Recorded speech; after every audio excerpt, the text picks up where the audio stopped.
everybody, welcome to a new edition of Humor Mill TV. Frank Holder sitting here with Guy Torry. Guy Torry. The man who's been in film, television, hit the stage all across the country. You have to know this man.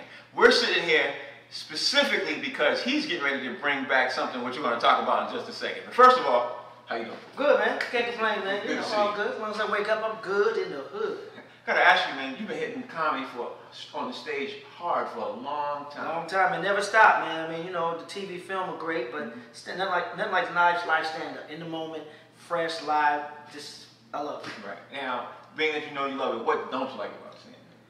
Oh, what don't I like about stand-up is the lack of camaraderie between comedians these days, man. You know, it's like, there's no competition to me. It's like we're on the same team. We're fans of it. So instead of, you know, rooting against each other, I think we should root for each other.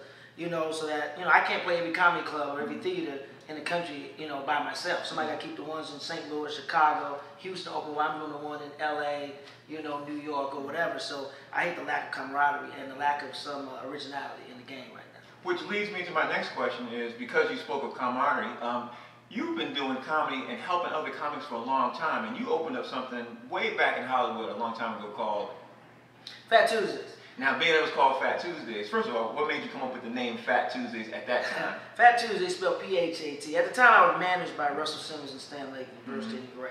And, you know, so Russell Simmons had the Phat Farm logo thing. But I created Phat Tuesdays because there's a lack of industry presence in South Central LA and the black neighborhoods in LA, scouting talent. And I had an agent and manager already, but some of my friends weren't getting seen. So I went to the Comedy Store, you know, on Sunset and asked them if I could do a night to showcase some of my friends and some black comedians because there was a lot of talent down there.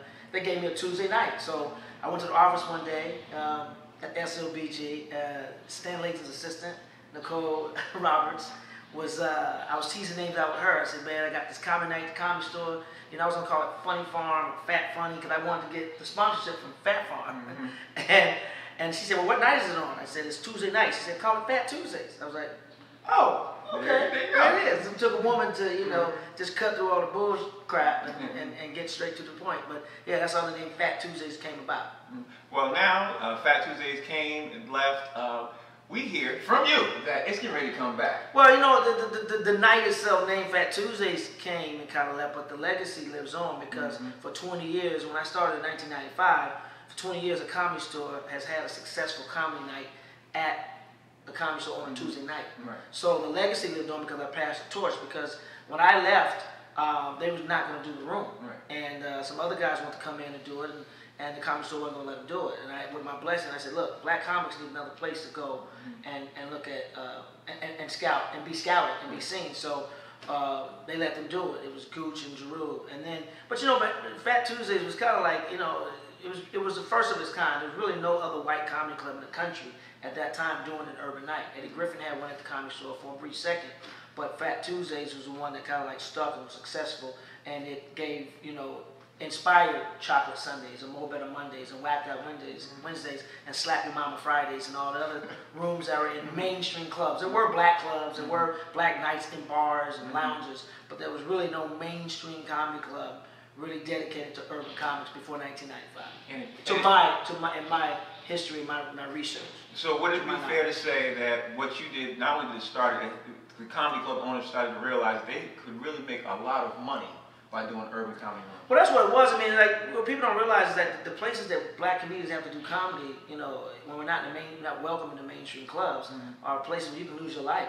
You know, gang territory, cats who just got out of prison, you know, they heckling you, you do a mama joke, they get mad, you can lose your life. A lot of white comedians don't have to go through that. You know, and the reason why black comedians have this edge and are so strong and powerful on stage and command, because we have to fight through a lot of bullshit just to get a joke out. So Phat Tuesdays was important, and rooms like, you know, Phat Tuesdays were important because we could go to a mainstream club, didn't have to deal with, you know, the anger and everything, didn't deal with the stress, and be seen, be showcased. Let's fast forward. We hear that Phat Tuesdays is coming back, except it's not at the Comedy Store. First, explain to everybody why you're bringing it back, why it's where it's at, and who's on the show, and everything. Well, I'm shooting a documentary about Phat Tuesdays right now, still in, you know, shoot mode. But I'm bringing it back because so many people say they miss it. So many people were like, man, when you gonna bring it back? We miss it. You know, the energy, we miss the love. But it's been 20 years, and I think black comedy is important. and support not only to Hollywood but to the country and to the entertainment industry.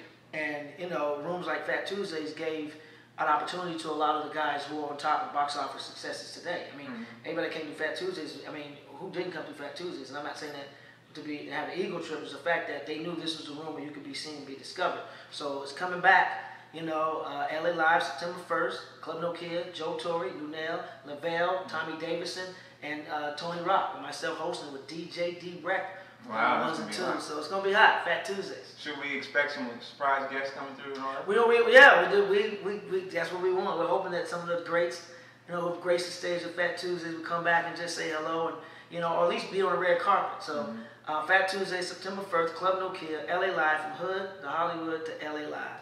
Okay, now I'm going to wrap this up by asking you, if this is a success, what's going to happen? I've been getting a lot of offers already to do certain things with Phat Tuesdays. So we're going to focus on this first one, and make this one fatter than fat, and then we'll take it from there. Okay, well, I understand. Me being the news guy that I am, I got to ask you. Let's just say it's the day after. It's the day after. It's a smashing success. People all got, how do you think you feel leaning like on a tip a little this way? I might want to, because you opened up the doors for a lot of people. I gave them a platform, man. Right, you did. I gave them a platform. They opened the door themselves. I showed them the door and they opened it up and walked through it. I can't take credit for any of that. Right, well, we won't say, but my point is it's the day after. Now, you're feeling almost the same thing. Would you have to think you would have to drive to be able to bring it back? Absolutely, man, because there's a lot of young comics that are coming up. There's a generation of fans who don't know Phat Tuesdays. Right. And there's a young generation of comics who don't know Phat Tuesdays. And everybody does their room a certain way. And the way I do my room, I like to do it focused on a certain thing. I won't give my secret away, but with the energy that I do it, I think these young comics need that fresh energy.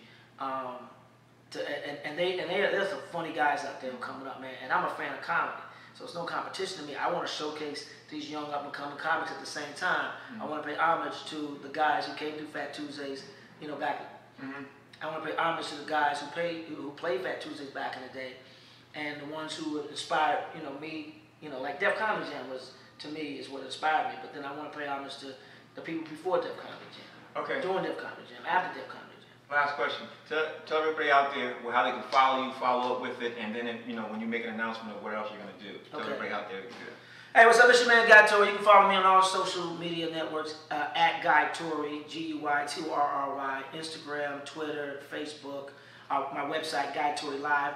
But more importantly, follow Phat Tuesdays, because that's more than just me. It's about a nation of comedians. So it's at GT Phat Tuesdays, Phat spelled PHAT, on all the social networks. But the website is phattuesdays.com. So check us out, September 1st, LA Live, Club No Kid. It's going to be, we're back. Bigger, badder, and definitely fatter.